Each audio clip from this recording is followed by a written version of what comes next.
Bonjour à tous et bienvenue dans ce Morning Bull Live. Nous sommes le 14 septembre 2022 et on va pas se mentir, je vais pas vous le cacher. Pendant les 10 prochaines minutes, on va parler que de l'inflation, que du CPI et que du fait que visiblement c'est pas aussi simple que ce qu'on avait prévu, puisque le plan qui devait se dérouler sans accroc jusqu'à hier, eh bien il a quelques failles à l'intérieur de la structure même, puisque visiblement tout ce que fait la Fed ne semble pas complètement satisfaire Madame l'inflation qui a continué à se rebeller hier et c'est pas du tout ce qu'on avait prévu sur le plan de marche.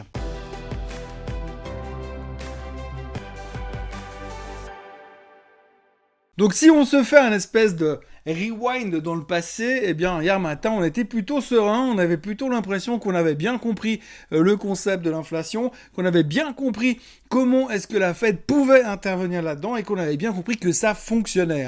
Je rappelle quand même que durant le mois d'août on s'est dit oui, visiblement on est en train de faire notre pic d'inflation et visiblement à court terme probablement que la Fed va changer un petit peu son fusil d'épaule, être un petit peu moins agressive dans sa hausse de taux et que ça va finalement bien se passer. D'ailleurs, on a eu le choc thermique de fin août où finalement on s'est rendu compte que Monsieur Powell n'était pas vraiment prêt à basculer du côté dovish de la force et donc on a eu la première vague de peur. Et puis on s'est dit oui, non mais complètement, ça prend un peu de temps, il y a un peu d'espèce d'inertie pour que finalement les chiffres du CPI se calment, que l'inflation se calme et que les choses aillent vers le mieux, donc il faut juste être patient. En début de semaine dernière, c'est ce qu'on s'est dit oui, ça va remonter gentiment, on a commencé à remonter, on a testé les supports, on est reparti à la hausse, puis on s'est dit ouais, de toute façon, après les bons chiffres de l'emploi, après les bons chiffres du Beige Book, finalement, on pouvait s'attendre à avoir un chiffre correct du CPI qui continuait à diminuer progressivement sur une année, qui nous disait qu'on allait dans la bonne direction. Hier matin, je vous parlais de cette projection de chiffres finalement qui nous amènerait dans la bonne direction, qui nous amènerait en direction finalement d'un CPI à 2% comme l'aimerait la Fed. On avait toute cette projection, on avait tout ce but, cet objectif, tout était prêt, tout était clair dans nos têtes, on n'avait plus aucun doute. Sauf qu'en fait, ça n'a pas marché. Ça n'a pas marché du tout parce que finalement, quand on regarde les chiffres du CPI qui ont été publiés hier, donc vous avez vu, sur les marchés, on s'est fait démonter, il n'y a pas d'autre terme. Le Nasdaq perd 5%, le Dow Jones frise les 4% de baisse.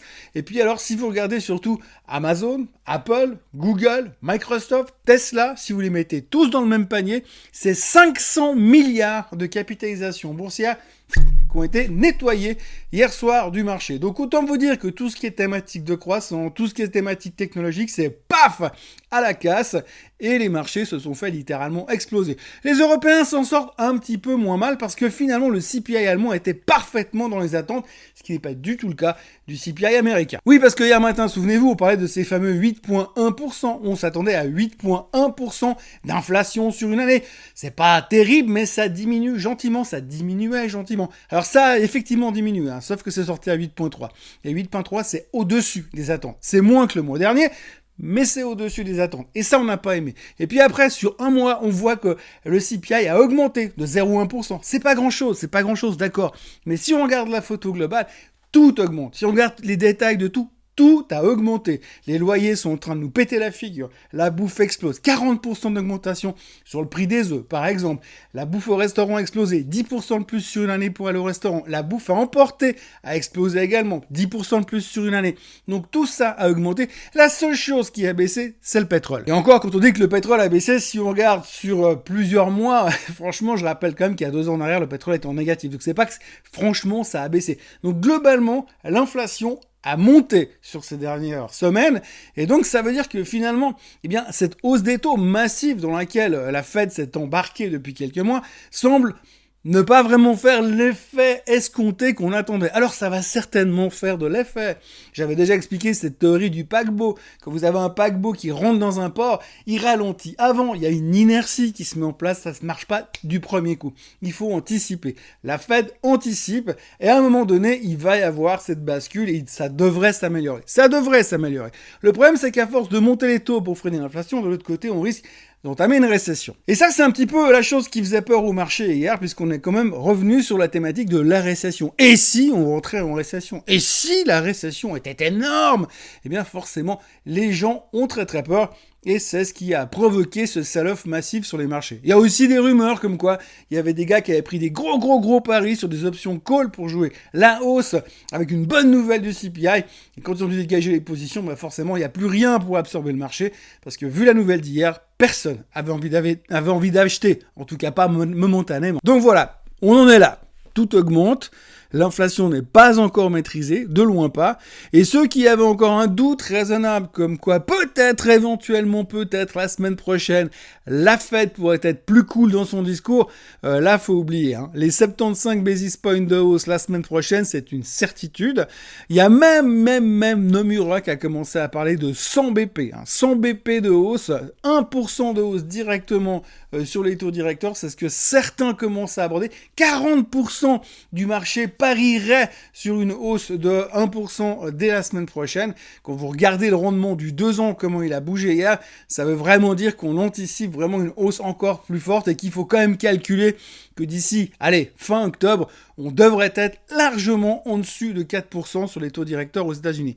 Je rappelle quand même qu'on était à 0 il n'y a pas si longtemps que ça. Donc ça fait un tout petit peu mal. Ça fait aussi un tout petit peu mal sur les taux hypothécaires, puisque les taux continuent de monter. Et vu que le marché hypothécaire, le marché immobilier est en ralentissement depuis quelques temps, ça pourrait aussi faire un effet domino et un double effet qui se coule qu'on va moins apprécier les prochains mois. Mais enfin, pour l'instant, on n'en est pas là.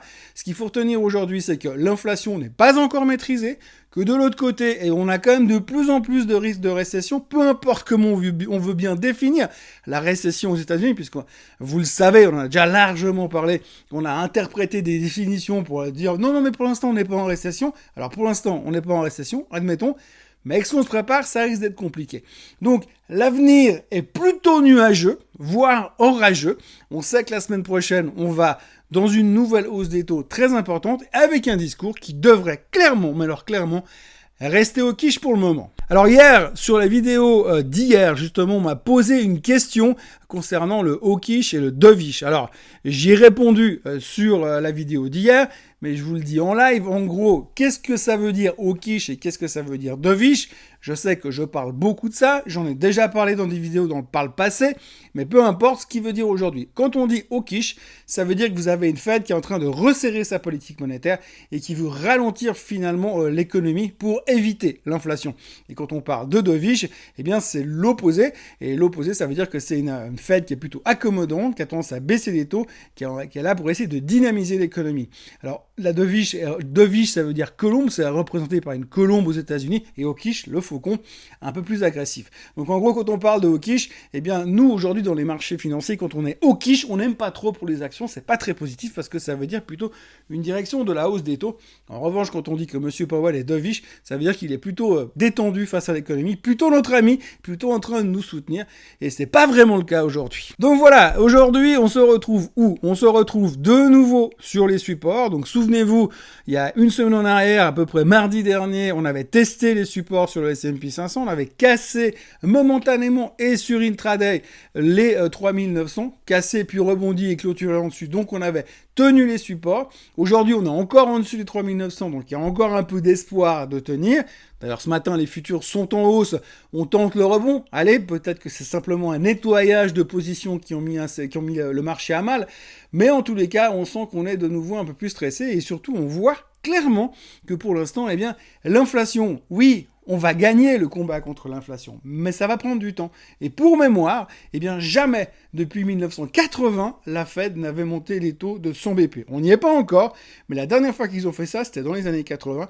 Donc autant dire que je m'en souviens pas du tout parce que mes préoccupations n'étaient pas vraiment les mêmes que celles d'aujourd'hui. Toujours est-il que l'on peut tergiverser longtemps sur ce qui s'est passé hier. On s'est pris un bain de sang, et quand on se prend un bain de sang comme ça sur les marchés, on ne fait pas de prisonniers. Hein. Le marché tire d'abord, il pose des questions ensuite, et pour ce qui est des titres individuels, il faut pas chercher midi à 14h. Hier, c'était pas la préoccupation principale, c'était on balance la croissance, on balance la value, on balance tout, et pour l'instant, on se met à couvert avec un casque sur la tête en espérant que personne ne vienne nous taper sur la tête. Donc pour l'instant, on est tendu, on est sur une zone assez critique. Il y a encore des chiffres qui vont sortir aujourd'hui. Il y a le CPI et le PPI qui sortent en Angleterre, mais il y aura aussi le PPI aux États-Unis cet après-midi.